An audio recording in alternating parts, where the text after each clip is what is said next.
আমি আপনাদের সামনে কোরআনুল কারীমের সূরাতুল লুকমানের ৬ এবং ৭ এই দুটি আয়াত তিলাওয়াত করেছি।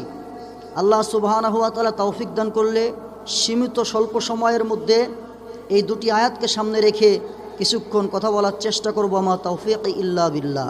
আল্লাহ সুবহানাহু ওয়া তাআলা এই আয়াতের মধ্যে বলছেন, অমিনান নাসি মান ইয়াশতারি লাহুল হাদিস। আল্লাহ রাব্বুল আলামিন বলেন, মানুষের মধ্যে কতক মানুষ এমন রয়েছে যারা মানুষদের কাছে এমন কিছু কথাবার্তা আলোচনা করে, অনর্থক কথাবার্তা আলোচনা করে। মাইয়াশতারি লাহুল হাদিস লিউদিল্লা আন সাবিলিল্লাহি বিগাইরি ইলম।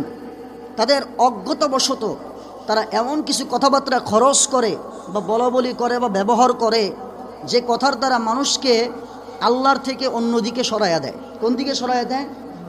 অন্যদিকে সরাইয়া দেয়, আল্লাহর থেকে জুদা করে দেয়, বিচ্ছিন্ন করে দেয়, ইসলাম থেকে কি করে দেয়? ইসলাম থেকে বিচ্ছিন্ন করে দেয়। এমন কিছু কথাবার্তা তারা মানুষদেরকে শোনায়, আকৃষ্ট করে, বলে। বাণী কার? জোরে বলেন না, কার? আল্লাহর বাণী। এরপরে আল্লাহ রাব্বুল আলামিন বলেন যে কথাবার্তার দ্বারা মানুষ ঠাট্টা বিদ্রূপ তাচ্ছিল্য করে। আল্লাহ রাব্বুল আলামিন বলেন, উলাইকা লাহুম আযাবুম মুহিন। ওদের জন্য রয়েছে সুস্পষ্ট আযাবের ব্যবস্থা।